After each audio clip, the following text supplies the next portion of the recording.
그 2주차 우리 주제는 이 행위에 관련된 내용을 주된 주제로 잡고 강의를 시작을 할 텐데요.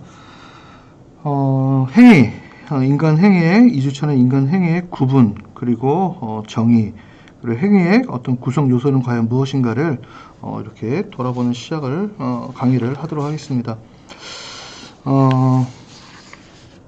우리가 왜 윤리를 알아야 되고 또 도덕적인 어떤 규범을 안고 살아가야 되는가? 인간은 생각만으로는 아무런 문제가 되진 않아요. 그러나 생각 자체 안에서도 선과 악을 또 옳고 그름을 또 구분할 수 있고 무엇이 중요한지를 구분해낼 수 있는 우리가 이성이라는 것이 있죠. 그런데 그런 이성의 어떤 합리적인 지평을 열기 위해서는 인간의 지향은 항상 사회적 구조 안에서 윤리적 개념을 안고 살아갈 수 있어야 됩니다. 인간이 왜 윤리와 도덕이 필요한가? 인간의 행위에는 다양한 결과를 도출하기 때문이죠. 그래서 우리가 오늘 배우는 인간의 행위에 관련된 부분들에 대해서 행위는 과연 무엇인가를 한번 우리가 깊이 한번 돌아보면 좋겠습니다. 인간 행위는 두 가지로 이렇게 나눌 수가 있어요. 인간이 행하는 모든 행위를 인간 행위라고 표현을 하는데 행위라는 것은 사실 어떤 행동과 동일한 뜻으로 쓰일 수도 있죠. 그러나 엄밀히 이야기하면 구별이 되는 것입니다. 행동이라는 것은 단순히 몸을 움직이거나 또 동작하거나 어떤 일을 하는 것을 말하는데, 행위라는 것은 의식적이고 또 의도적인 행동으로 의도적으로 행동하는 것을 이야기를 하는 것이죠. 그래서 인간 행위와 인간적 행위의 구분점이 제일 첫 번째로, 인간 행위는 actus hominis라고 이야기를 합니다. 내면적인 정신작용이 외면의 어떤 신체 활동으로 나타나는 것인데, 본능에 따르는 행위, 반사적 행위라고도 이야기할 수가 있어요. 이거는 인간이 지니고 있는 어떤 인식이라든지 의식의 어떤 그 사용이 제한되고 결핍되고 있는 그런 행위들을 이야기를 합니다. 이런 행위는 아무런 윤리성을 지니지 않는다라고도 할 수 있어요. 그 이유는 인간 행위, actus hominis라고 이야기하는 이 인간 행위는, 여러분들 배가 고프면 먹죠. 배가 고프면 무언가를 배고픈 것을 해소하기 위해서 먹어야 되는 것, 그리고 피곤하면 잠을 자야 되고, 또 위험한 것에 대해서 순간적으로 피하는 것을 생각을 해본다 그러면 인간 행위는 바로 그런 것으로 구분되어진다라고 할 수 있어요. 이 행위들은 윤리적인 책임이 뒤따르지 않는 행위들을 인간 행위라고 합니다. 예를 들어서 여러분들이 모르게 뭐 손을 뭐 만진다던가, 아무런 의식 없이, 아무런 의도 없이, 그리고 기지개를 편다던가 하품을 한다던가, 어떤 이런 생리적인 현상들이잖아요. 생리적이고 나도 의식하진 않았지만 바로 내가 인간이 움직이는 부분 안에서 내가 기지개를 해야지, 내가 하품을 해야지, 그걸 의도적으로 하진 않잖아요. 자연적인 생리적인 현상들 또는 습관적으로 하는 행위들, 어떤 의도하지 않거나 의식적이지 않는 행위들을 인간 행위라고 이야기를 할 수가 있습니다. 그러나 두 번째, 인간적 행위라는 것은 윤리적인 책임을 물을 수 있는 그런 행위를 이야기를 합니다. actus humanus라고 이야기하는데, 윤리에서 다루는 다양한 주제는 인간이 지니고 있는 그 행위에 대해서 관심을 두는 것이 아니라 인간 행위, 인간적 행위, 인간의 행위 전체를 두는 것이 아니라 바로 의식적인, 의도적인 그 행위만을 대상으로 삼고 있어요. 그래서 인간적이란 행위는 자기 자신에게서 나오는 그런 어떤 인격성, 그리고 그 사람이 행위하는 어떤 의식적 그리고 의도적인 행위들을 이야기를 합니다. 그래서 사람이 지니고 있는 그 의식과 자유의지에서 나오는 행위이다. 이 자유의지는 말 그대로 여러분들이 어떤 무의식적인 것이 제외된 인간이 의도적으로 의도를 가지고 하는 행위를 이야기를 합니다. 그래서 인간적인 어떤 그런 행위가 되기 위해서는 지성적인 활동, 그리고 이성적인 활동, 의식과 결단, 그런 의지가 인간이 지니고 있는 자유라는 이 개념의 의지가 바로 수반돼야 되고 전제될 때 인간적 행위다라고 할 수 있습니다.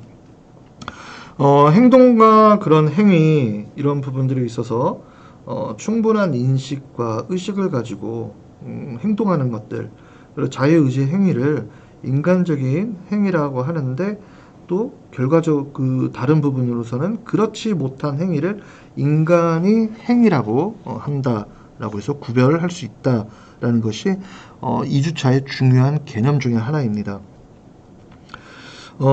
인식의 어떤 그런 결여라든지 또 강박이라든지 또 어떤 격렬한 부분들, 또 습성, 이런 것은 인간 행위가 아니고 그저 행동이다라고도 할 수 있습니다. 이런 것들이 바로 자유를 침해해서 인간의 어떤 행위를 하지 못하게 하는 그런 부분들도 있죠. 그래서 우리가 조금 더 고민해 봐야 되는 것은, 인간이 과연 행동하는 것, 그리고 또 행위하는 것은 과연 어떤 책임이 수반이 되는가에 대해서 한번 고민해 볼 수가 있습니다.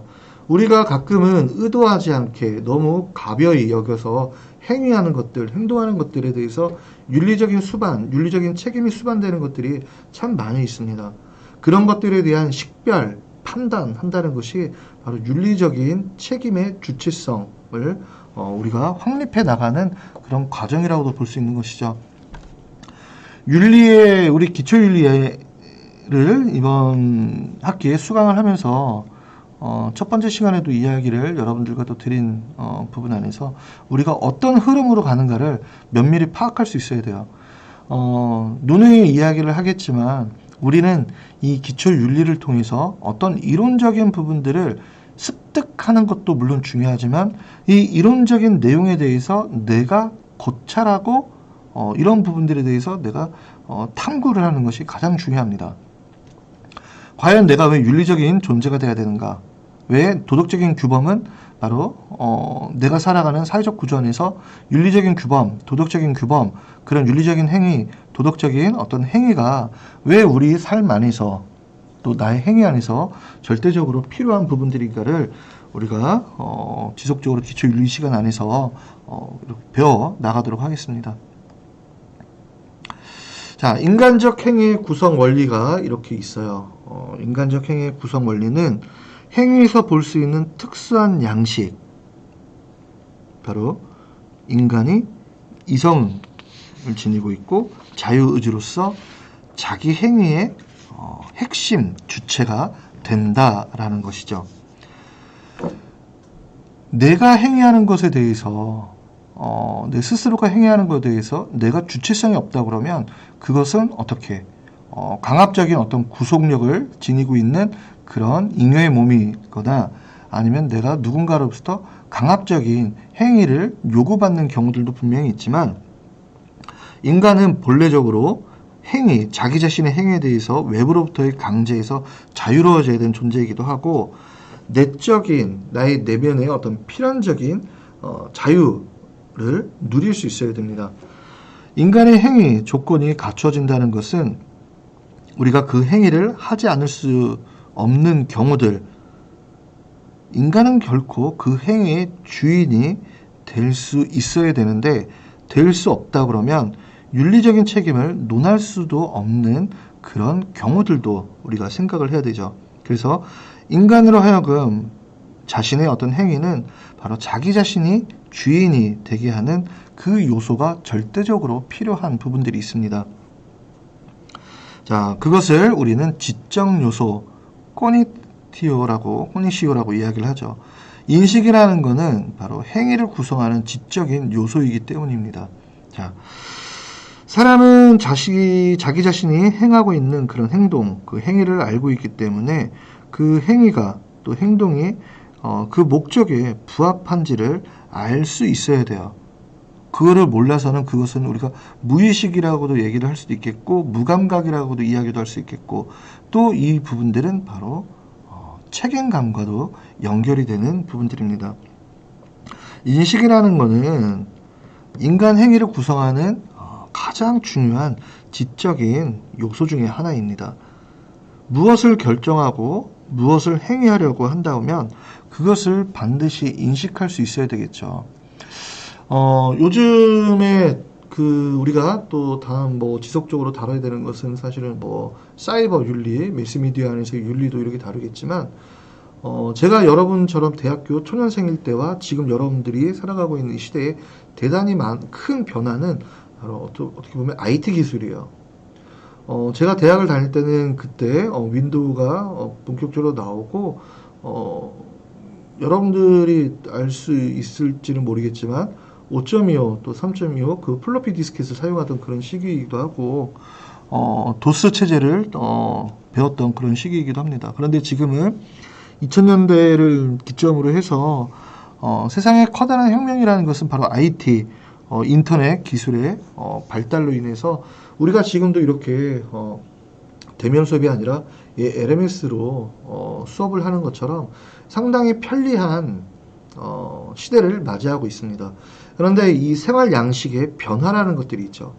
그런데 지금 사이버 윤리 안에서 대단히 문제가 되는 것은 여러분들도 알다시피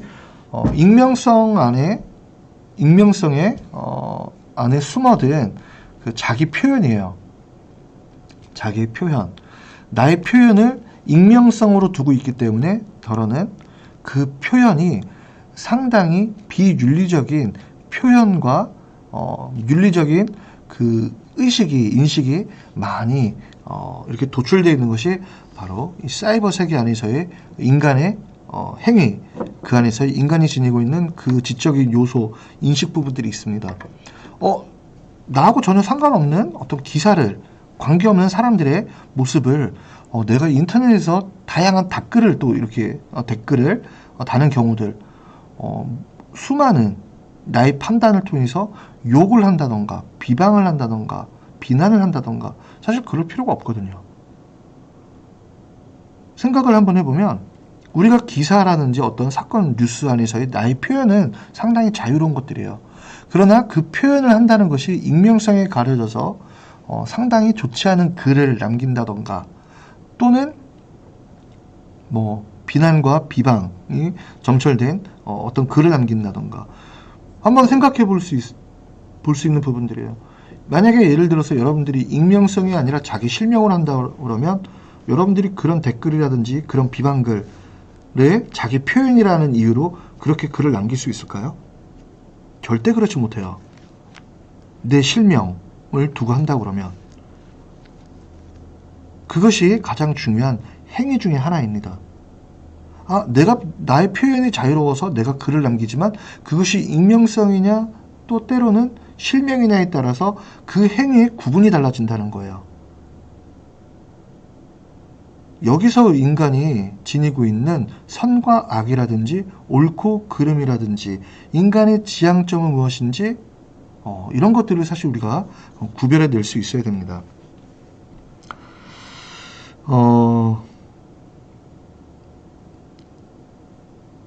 행위의 본질적인 그런 요소들은 그 대상과 인식의 추구의 행동에 따라 주의 그리고 가치에 대한 판단이 명확할 수 있어야 됩니다.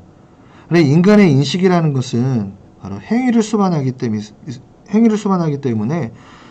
필수적인 것, 또 윤리적인 것, 그리고 규범과 규칙 또는 도덕적인 것들이 반드시 수반돼야 된다는 것을 이야기하죠.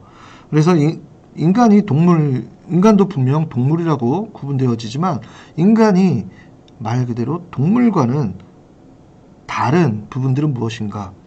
바로 사유할 수 있기 때문이죠. 내 행위에 대한 책임을 질 수 있는 존재. 인간의 어떤 외적인 그런 활동들을 살펴본다 그러면 행동 자체는 동물들과 비슷한 부분들, 유사한 점을 많이 있을 수 있어요. 그런데 동물과 다른 부분들은 사람은 어떤 일들을 기획하거나 또 의식하고 또 그것에 대해서 폭넓게 행동할 수 있는 것. 그렇기 때문에 동물을 능가할 수 있는 사유를 지니고 있고 모든 피조물들을 지배할 수 있는 역량을 갖춘 존재이기도 합니다. 그래서 인간이 자기 자신에 대한 그런 어떤 행위들 또 행동을 명확하게 인지하고 있기 때문에 그 행동이 자기 자신이 설정한 목적에 부합하는지를 명확하게 알 수 있는 존재다. 그래서 인식의 요소가 바로 인간적 행위의 지적 요소라는 것이죠. 그리고 이런 것들을 깨닫고 있을 때 우리는 바로 의식한다 라고 이야기할 수가 있습니다. 자, 그렇다면 의지적 요소는 과연 무엇인가? 자유의지라고 이야기할 수 있어요. 인간적 행위라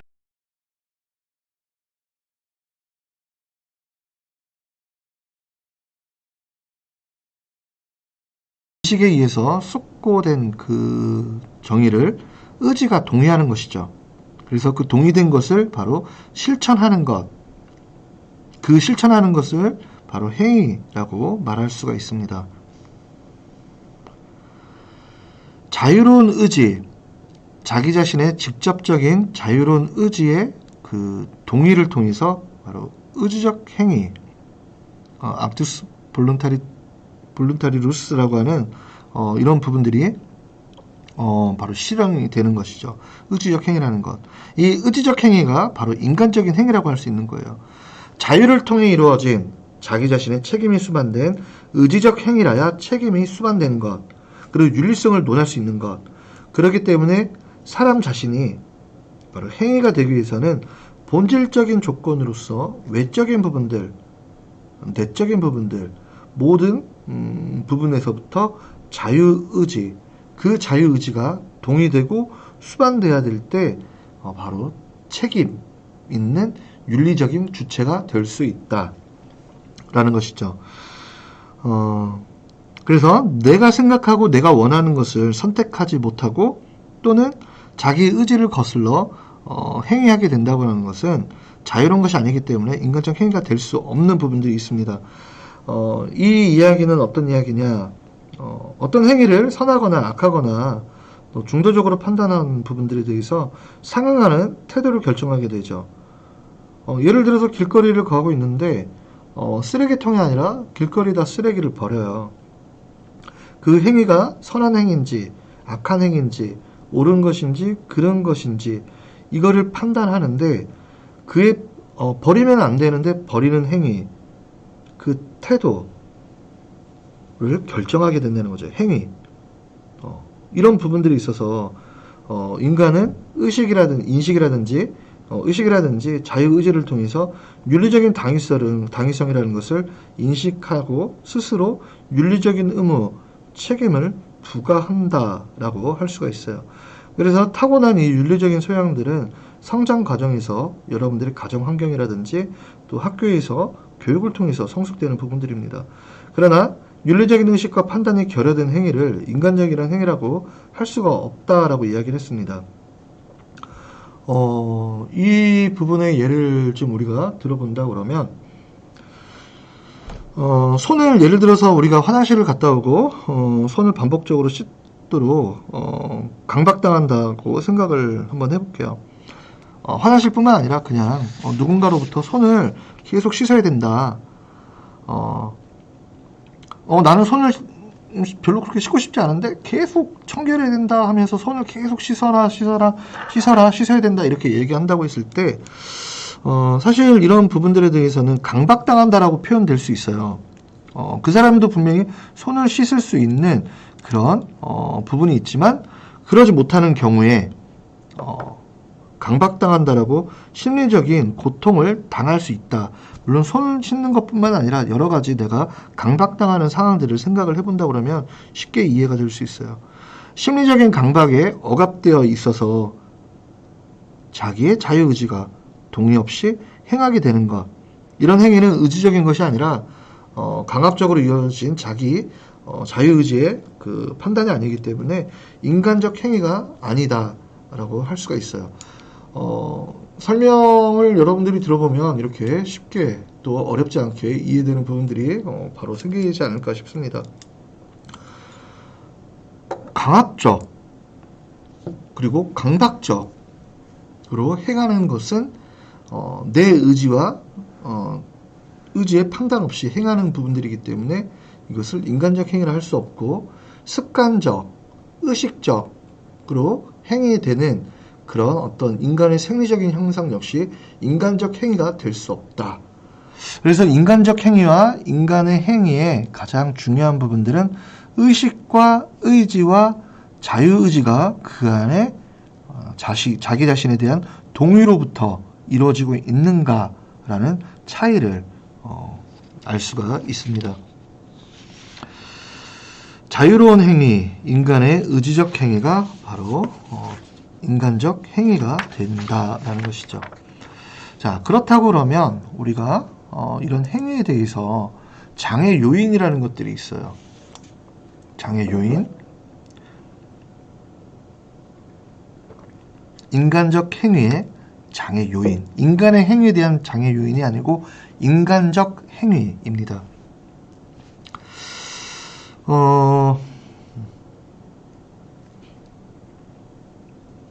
사람이 살아가는 데 있어서 그 사람이 지니고 있는 어떤 인식과 의지의 동의라는 것은 어떤 윤리성을 이야기하는 중요한 전제적인 요소라고 할 수가 있어요. 그러나 이런 활동은 내적으로는 사실 인간이 지니고 있는 한계성과 외적으로는 다양한 요소에 따라 장애를 받게 되는 경우들이 있습니다. 내가 의도하지 않는 행태로 흘러갈 수 있는 경우들이 있게 되고 어떤 그 행위의 어떤 장애적인 부분들을 보게 된다는 것이죠. 이런 것도 정도에 따라서 인간적 행위 역시 장애를 받게 되는데 이 장애 요인은 크게 두 가지를 나눠볼 수가 있어요. 그것이 바로 일반적인 장애 요인 첫 번째, 두 번째는 특수 장애 요인이라고 할 수 있습니다. 일반적 장애 요인인 장애 요인이라는 것은 사람이 모두 다 똑같은 인식, 사유를 할 수 있고 또 자유의지를 원활하게 또 표현할 수 있는 그런 환경적인 요소를 지니지 못합니다. 어떤 선천적인 어떤 한계성이라든지 어떤 제한 조건들, 삶의 어떤 제한 조건들 안에서 기인되는 것들인데 이런 부분들은 사실 이야기하기가 조금 어렵지만 이성적으로 장애를 안고 있는 사람들, 신체적으로 장애를 안고 있는 사람들, 자기가 의도하지 않았으나 그런 장애를 안게 되는 사람들, 이런 부분들을 우리가 선천적인 한계성이라고 이야기를 두면 좋을 것 같습니다. 후천적인 한계성도 분명히 있을 수 있겠지만 일반적 장애 요인은 선천적인 장애 요인을 주로 이야기할 수가 있습니다. 특수 장애 요인은 그 사람이 처해 있는 어떤 환경, 상황적인 부분들에 따라서 비롯되는 장애 요인이라고 할 수가 있어요. 자, 이것을 조금 더 우리가 세심하게 좀 세밀하게 살펴본다 그러면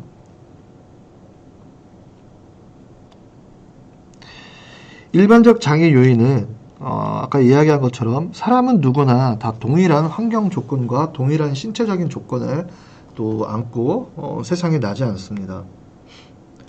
다양한 그 가치관이라든지 성향이라든지 또 그 사람이 지니고 있는 본성적인 부분은 사실 대부분 모든 사람이 비슷하고 인간이 지니고 있는 본래적인 성은 다 본성들은 다 유사할 수는 있지만 사람이 타고난 환경과 가치와 사고방식과 성향 그리고 신체적인 조건은 다 다릅니다.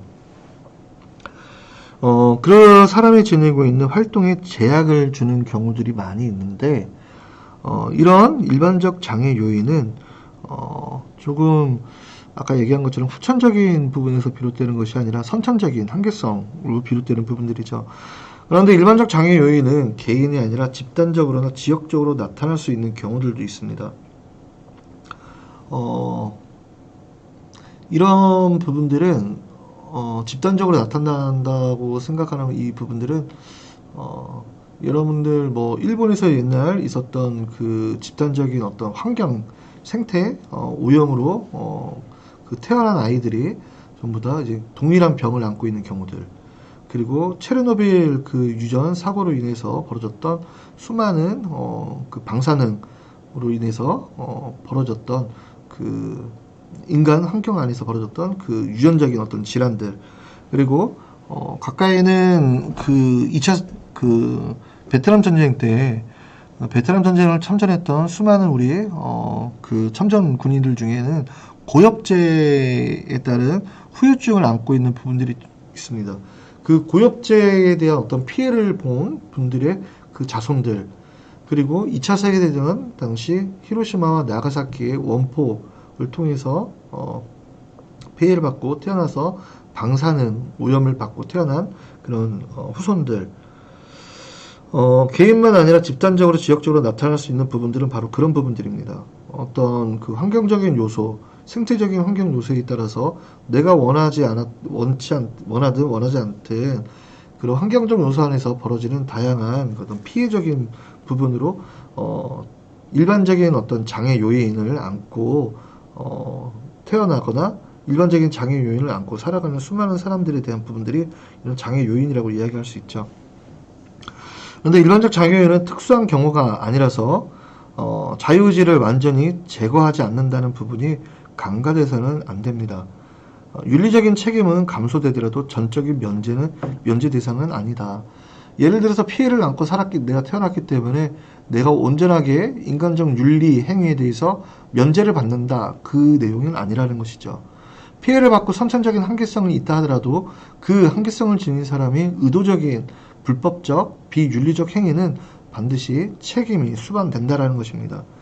환경적인 요소 안에서 어떤 불합리하거나 불평등한 그 요소를 안고 내가 존재한다 하더라도 비윤리적인 행위, 그 장애 요인이 비윤리적인 행위를 행위했다 하더라도 윤리적인 어떤 부분이 면제되지 않는다는 것은 당연한 이치라는 것이죠. 특수 장애 요인은 구체적인 상황에서 비롯되는 장애 요인이라고 할 수가 있어요.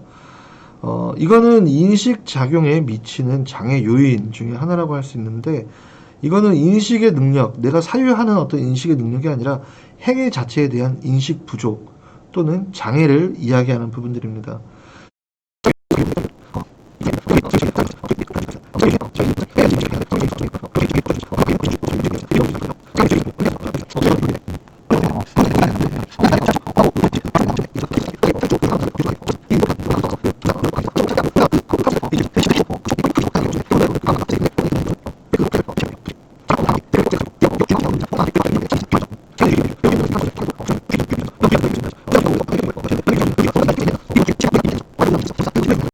것이죠.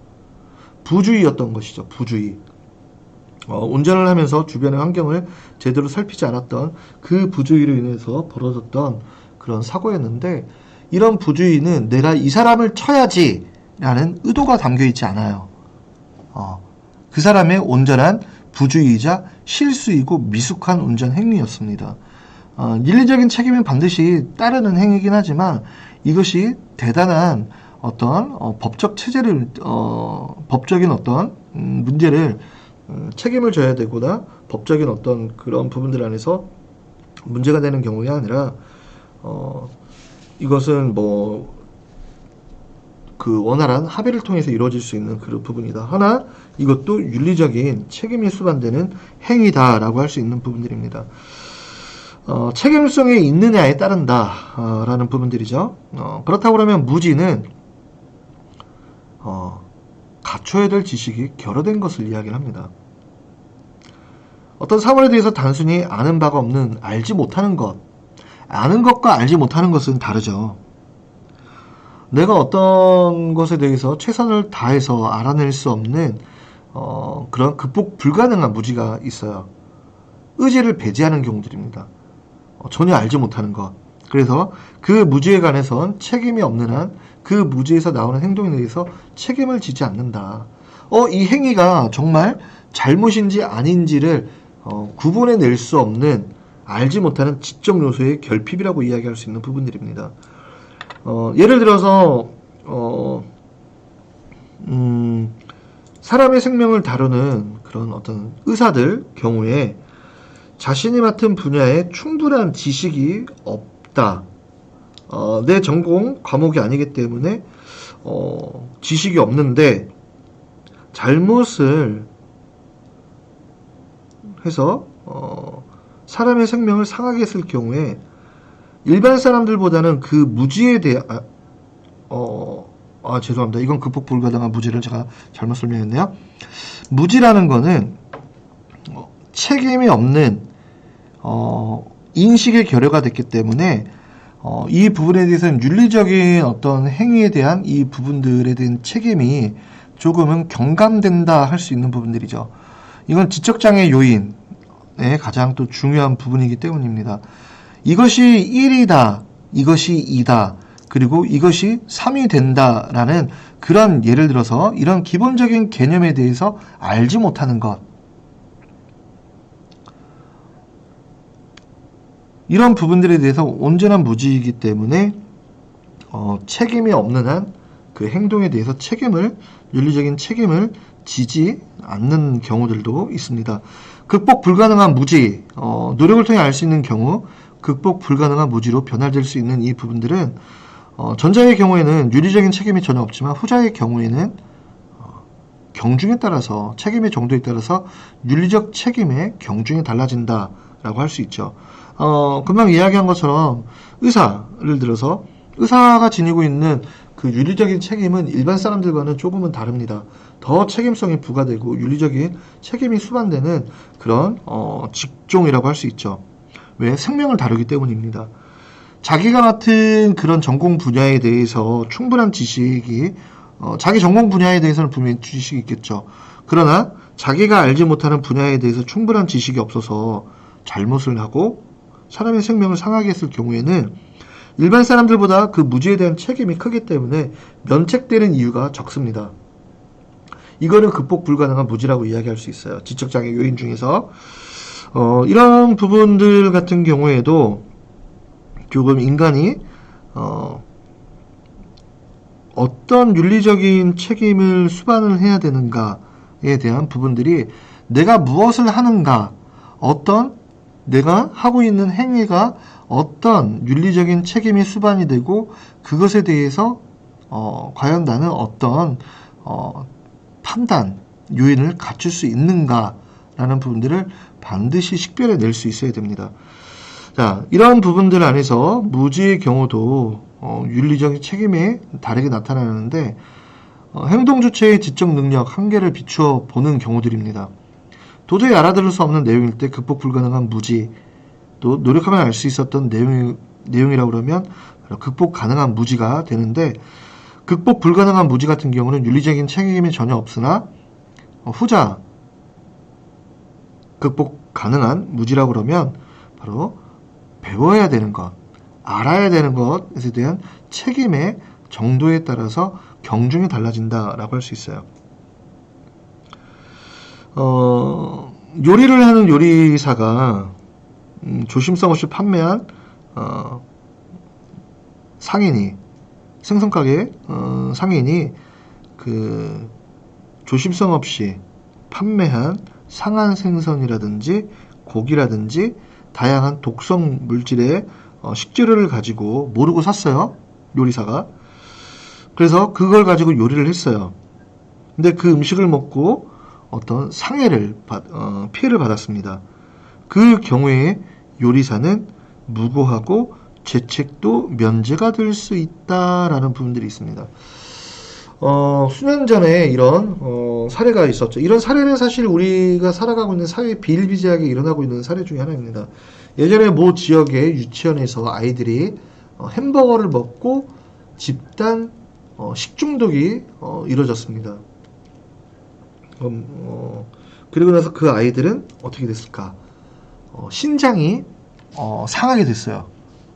유치원생들이 집단 식중독으로 인해서 먹었던 그 음식에 대해서 식중독으로 인해서 그 어린아이들이 신장이 상해를 보게 되는 사건이 있었습니다. 그런데 그 음식을 판매했던 그 업체는 그 음식을 가지고 와서 조리를 했죠. 조리 과정에서는 큰 문제가 없었으나 그 음식물에 그 식재료에 문제가 있었던 것 같습니다. 조리를 했던 업체는 그 식재료를 받아서 공급을 하고 공급받은 업체를 또다시 소송하는 사례가 있었던 거죠. 비슷한 케이스가 바로 지금 우리가 예를 들고 있는 얘기입니다. 요리사가 물론 식재료를 잘 보고 사야 되는 것도 있지만 상인이 파는 것에 대해서 전적인 신뢰가 있기 때문에 구매를 하죠. 그리고 그것을 믿고 자신이 요리를 하고 그 음식을 손님에게 대접을 했지만 그 음식은 반드시 그 음식에 그 식재료에 문제가 있었다 그러면 그 요리사는 모르고 그것을 요리를 했기 때문에 말 그대로 윤리적인 책임이 조금은 경감될 수 있다라는 이야기입니다. 자, 그리고 후자의 경우들 극복 불가능한 무지 이 부분들인데 극복 가능한 무지라는 것은 말 그대로 예를 들어서 의사가 반드시 또 했었어야 될 생명을 다루는 그런 중대차한 일에도 자신이 해야 될 그런 전공 분야의 지식에 대해서 습득에 대해서 소홀했기 때문에 그 직무 수행에 큰 실수를 범했을 때 그 무지는 그 죄책은 면제되지 않는다라는 거예요. 그래서 자기가 진료를 보고 자기가 수술을 하고 자기가 진료를 받던 그 환자에 대해서 서울로 환자에 대해서 어떤 피해가 이르게 됐다 그러면 그 책임은 반드시 면제될 수 없다. 이 부분들은 극복 가능한 무지가 되는 것이다. 했었어야 되나 하지 않았을 경우에는 무책임이라고 표현될 수 있는 부분들인 것이죠. 자, 지적 장애 요인은 이렇게 이야기할 수 있고요. 자, 의지적 장애 요인이 또 있습니다. 의지적 장애 요인은 무엇인가? 의지 작용에 미치는 장애 요인이라고 할 수 있어요. 인간이 지니고 있는 의지 작용, 의지의 어떤 활동에 대해서 장애를 주는 경우들이죠. 인식의 장애 요인들, 직접적인 관련을 두고 있는데, 알지 못하거나 또 덜어는 잘못 알았다 하더라도 그 의지는 그 당시의 지적 상황에 따라 움직인다라는 이야기입니다. 오류적인 어떤 인식이라든지 어떤 그 미흡한 온전한 인식이 아니었던 인식의 장애 요인과 직접적인 관련을 두고 있다라는 것인데 그 인식을 바탕으로 사람이 행위하고 사유를 하기 때문이죠. 그러나 외적인 작용이나 정서적인 어떤 심리 상태 때문에 의지가 자유로 결정을 내릴 수 없는 경우가 종종 있다고 얘기하는데 이 부분은 우리가 다양한 어떤 그 사건 사고 안에서 법적인 어떤 판결에서도 볼 수 있습니다. 심신미약, 여러분들 심신미약이라는 거 알고 있죠? 들어보셨죠? 심신미약이기 때문에 그 죄에 대해서 조금은 죄가 경감되는 경우들. 그래서 어떤 잘못을 저지르는 사람이 정신적인 또 어떤 그 심리적인 부분들의 어떤 문제를 가지고 판결을 경감받기 위해서 그것을 끊임없이 어필하는 경우들이 있잖아요. 이 사람이 이런 범법적인 비윤리적인 행위를 저질러서 구속의 상태에 머무르게 됐을 때 법의 판결, 심판을 받을 때 이 사람은 그의 인식이 결여가 되고 이 사람이 처해 있는 그런 심리적이고 인식적인 상황은 심신미약 상태이기 때문에 이런 부분들에 대해서 예를 들어서 10년형을 받아야 되는 중대차한 그 범죄가 5년으로 경감이 된다든가 또 덜어는 음주운전을 했기 때문에 온전한 인식 상태가 아니다. 그리고 그 음주운전 상태이기 때문에 윤리적인 어떤 부분들이 결여가 돼 있다. 그래서 때로는 음주운전으로 해서 사건이 벌어졌음에도 조금은 경감되는 경우들도 법의 판결을 보는 경우들이 있었습니다. 그래서 다양한 음주운전자들에 대한 법, 무슨 민식이법이라든지 서현이법이라든지 뭐 그 수많은 또 아픈 그 음주운전 희생자들에 관련된 이름을 근거로 해서 그 음주운전뿐만 아니라 부주의로 인한 그런 사망사고 관련된 그 윤리적인 부분들에 대해서 경감되지 못하도록 법적인 온전한 책임을, 윤리적인 온전한 책임을 지게 하게끔 하는 그런 법안들이 또 나오고 있는 경우들도 많이 있죠. 그런 부분들 안에서 외적인 경우, 정서적인 어떤 심리 상태 안에서 인간이 자유롭게 결정을 내릴 수 없는 경우들이 의지적 장애 요인이라고 할 수 있는데, 전적으로 어떤 활동이 장애가 되는 경우를 이야기를 해요. 그런데 이런 부분들은 사실 악용하는 경우도 참 많이 있습니다. 악용. 이 악용에 대해서 반드시 어떤 윤리적인 책임을 물어야 되는 경우들도 있는데, 참 법이라는 것들이 참 우리가 나중에 법의 불이라는 주제로 좀 나중에 또 다루긴 하겠지만, 그런 부분들이 참 부조리한 부분들도 많이 있다라는 부분들도 우리가 좀 확인할 수가 있습니다. 그래서 의지적 장애 요인은 세 가지로 나눌 수가 있어요. 감정적인 요인, 외적 요인, 또 윤리적인 불감성이라고 둘 수 있습니다. 이 첫 번째 윤리적인 그 부분 안에서 감정적 요인은 과연 무엇인가? 뇌가 생활하고 있는 그런 환경 속에서 감정적이고 정서적인 영향을 분명 우리들은 받습니다. 외부적인 요인들 또 내부적인 요인들 안에서 이런 영향을 받는데, 어떤 경우에는 사실 정서적인 부분이나 감성적인 부분으로 변화를 급격하게 느끼는 사람들이 있어요. 그래서 정상적인 판단과 행동을 하지 못하는 경우가 발생이 되는데, 그런 어떤 나에게 벌어지고 있고 나에게 내가 살아가고 있는 이 환경 안에서 자신의 상태가 흥분되거나 우울하거나 기쁘거나 슬픔, 다양한 감정적인 그 변화가 일어나게 되죠. 그래서 균형 있는 어떤 그 자유로운 행동을 할 수 없는 경우들, 또 심지어는 그 의지가 상실되는 경우들도 보게 됩니다. 이 감정적 요인은 상당히 중요한 부분들이에요.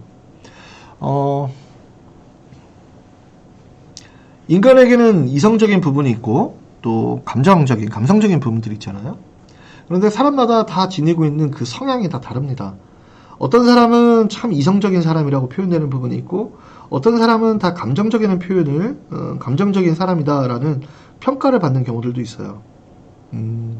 그 사람이 성향이라는 것이죠. 본성은 아니고 성향이라는 부분들인데, 어떤 친구는 상당히 외향적이고 어떤 사람은 상당히 내향적이고 이런 부분들이 있죠. 그러나 우리가 한번 생각해 볼 부분들이에요. 이 감정적 요인에 대해서는 외향적이고 활발한 사람이 내향적인 면이 없을까요? 내향적이고 말도 없고 또 행동도 조금은 차분하거나 액션이 너무 이렇게 과하지 않는 그런 사람들도 있죠. 조심성 있게 행동하는 경우들. 그 내향적인 사람이 외향성이 없을까요? 감정적인 사람이 이성적인 부분이 없을까요? 너무나 이성적인 사람이 감정이란 부분이 없을까요? 다 있죠. 누구든 이 부분이 결여된 사람은 없습니다. 결여. 외향적인 사람이 내향적인 면이 없지 않아요. 내향적인 사람이 외향성이 없지도 않고요. 사람은 모두 다 이성과 감정과 외향적인 면과 또 내향적인 면들을 다 갖추고 있습니다.